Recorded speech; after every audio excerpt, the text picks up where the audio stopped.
Hey guys, I'm Gavin. Welcome to our church experience at home. It's awesome that we can have church no matter where we are. Now we got some fun stuff planned for you today. Here in a second, you're going to go into a time of worship, and our friend Carissa will explain exactly what worship is all about. Then we're going to watch a fun message that will teach us something very cool about Jesus. So thank you guys for tuning in. Let's get started. Hey guys, what's up? It's Carissa, and it is time to worship. Worship is a time where we get to dance, sing, and give God praise for all that He's done and for all that He is. And hey, did you guys know that there's more than just one way to worship God? One way we can worship God is by jumping and dancing and shouting and singing. But another way we can worship God is by slowing things down a bit and by thinking and praying about the words that we're singing. Another way to worship God is by simply just lifting our hands up like this. And when we lift our hands, we're telling God, God, I trust you and I give you everything. You can worship God not only at church, but at school, when you're hanging out with your friends, and even at home. And that's what we're gonna do right now together. So I invite you guys to stand up, grab a buddy, and let's worship God together. Here we go.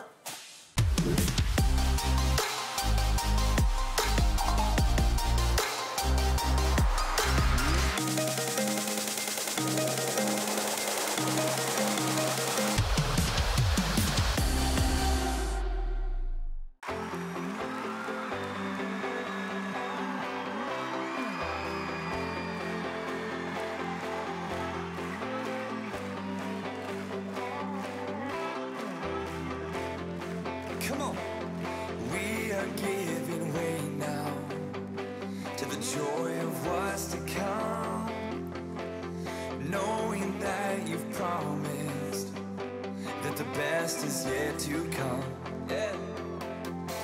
Help us to trust in what you're doing. We gave ourselves over to you. Help us to trust in what you're doing. We gave ourselves over to you.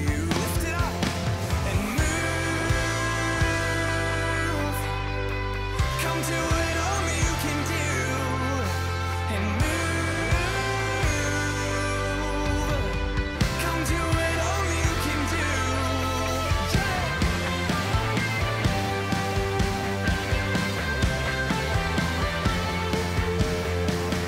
Fear is giving way now to the hope of what's to come, knowing that you've promised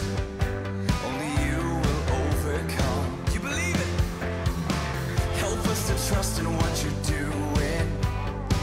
We gave ourselves over to you. Help us to trust in what you're doing. We gave ourselves over to you. And move. Come do it only you can do. And move, yeah. Come do it only you can do. More of your presence, more of your goodness. Give us the strength, God, to follow through. And move, and move. Oh.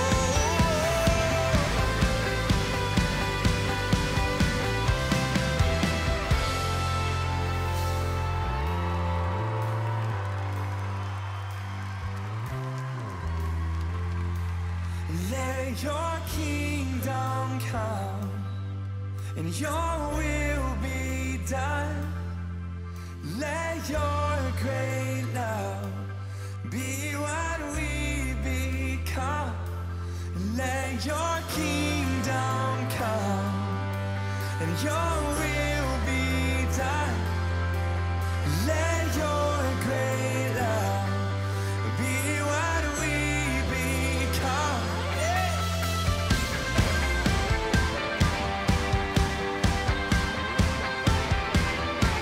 Let your kingdom come,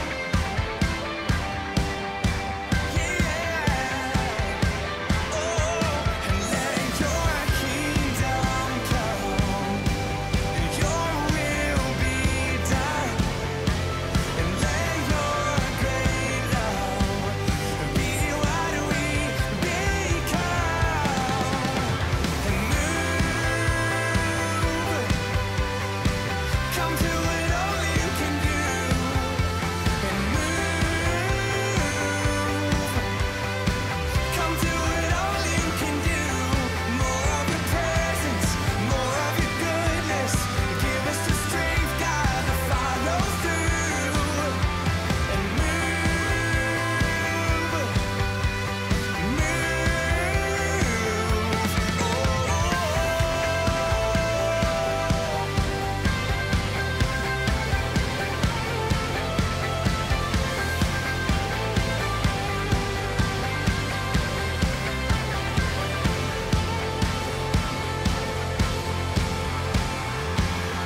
Your promise is true.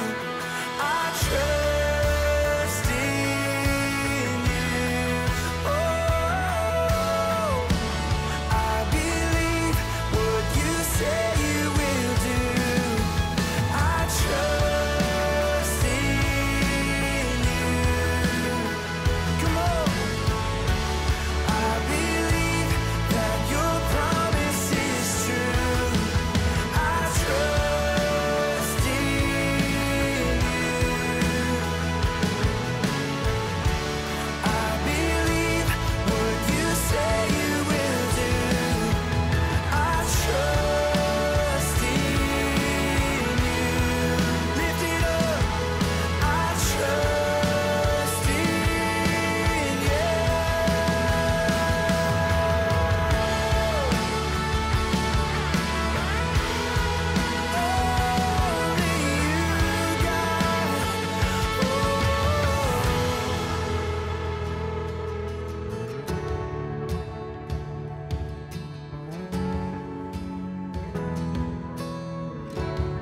Our God is forever faithful. We sing that tonight. Forever faithful, forever true. Your ways are perfect. You'll see me through. Forever sovereign, forever wise, forever faithful. You hold my life. You hold my life.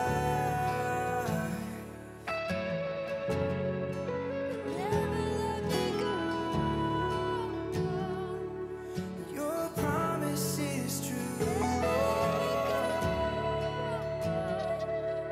Your promise is true, God.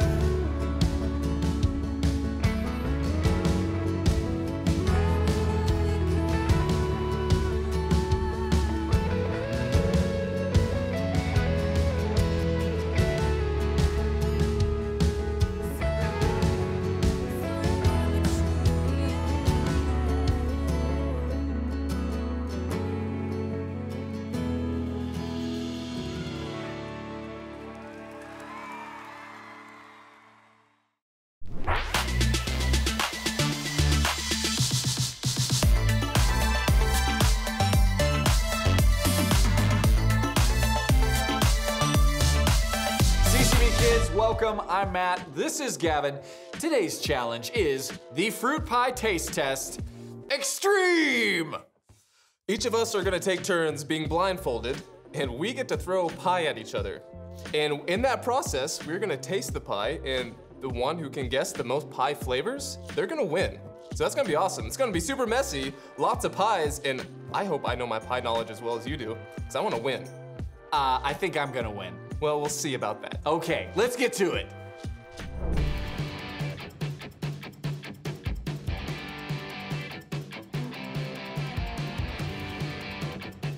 Three, two, one. I don't know what it is. Blueberry? Apple pie. Apple pie. Apple pie. Okay. Well, I didn't get that one.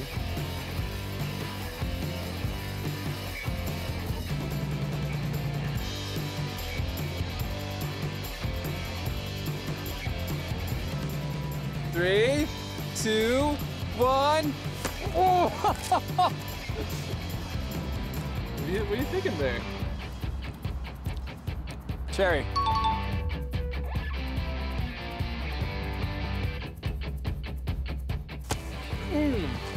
Oh, you like this pie?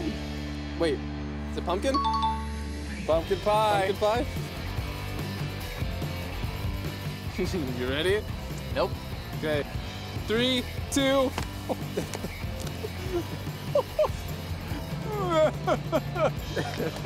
Oh, you got a good piece right there. What is that? Peach? Yeah, it was. Peach pie? Peach pie. Well done. Good.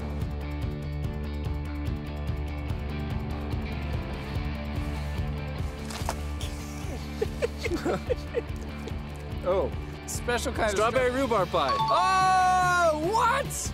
I love rhubarb pie. What? 3, 2, 1. Oh, there you go.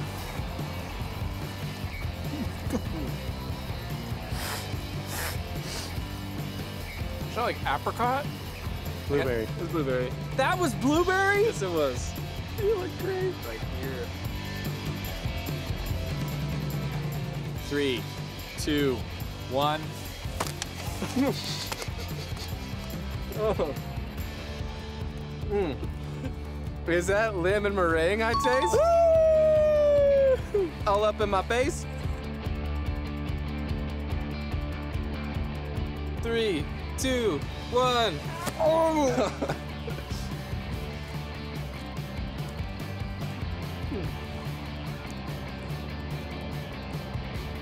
What in the world is that? Want another taste? I guess. Here we go. Oh, that was a good one. Is that cake? But what kind of cake? Ew. Oh, it's carrot cake. Yep, carrot cake. All right. Winner. 3, 2, 1.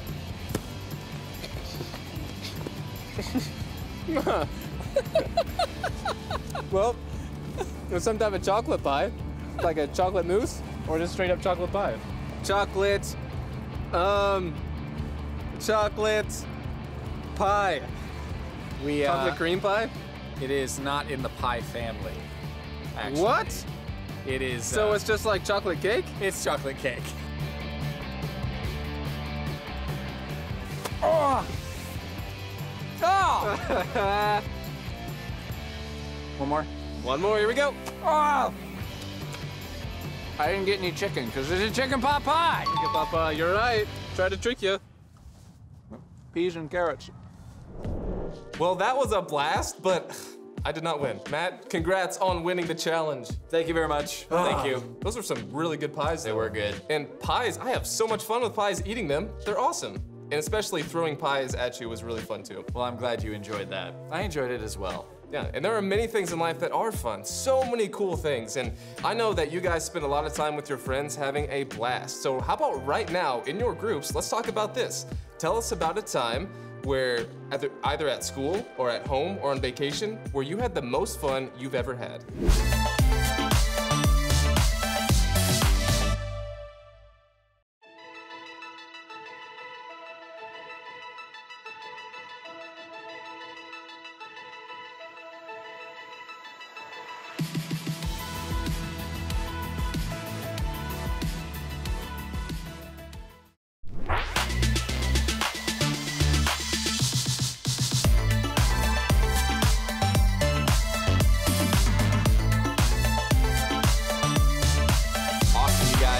Lots of stories about really fun times you've had, just experiences that have brought you great joy.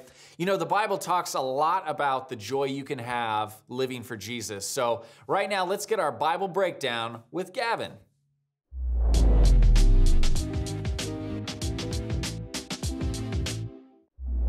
When I was younger, one of my favorite video games of all time was a game you may have heard of called Rock Band.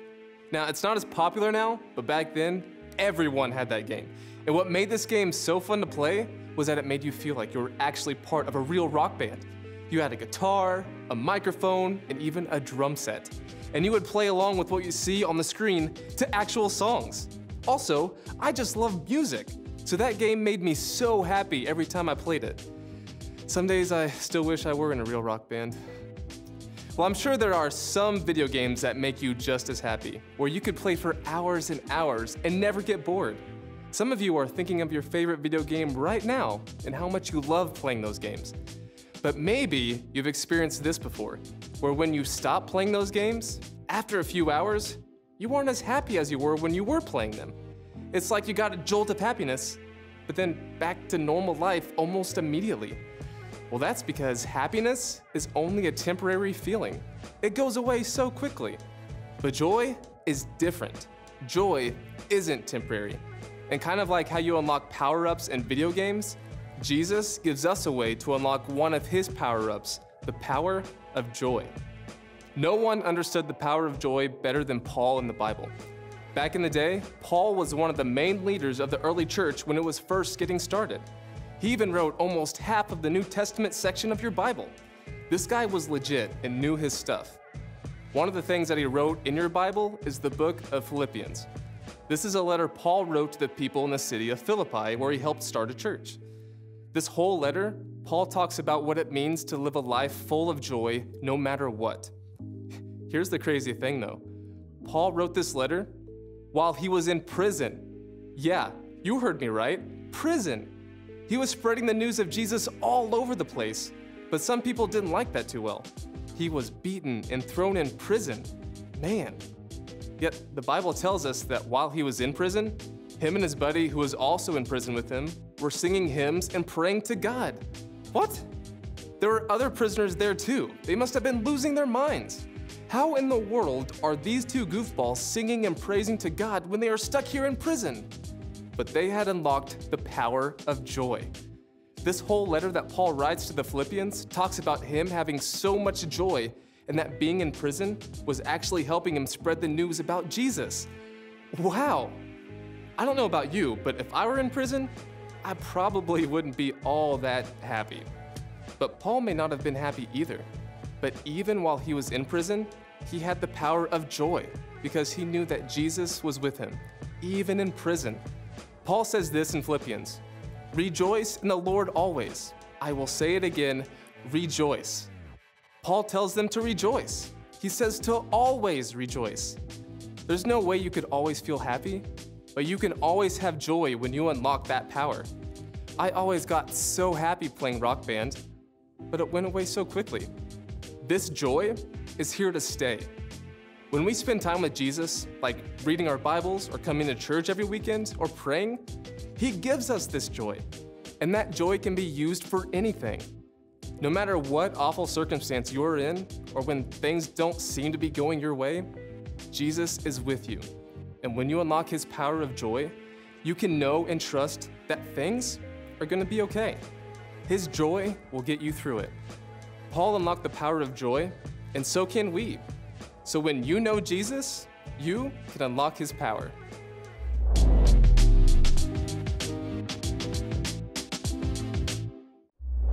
All right, guys, that was awesome. We're going to talk more about this in our groups right now. So have a great week. And remember, when you know Jesus, you can unlock his power.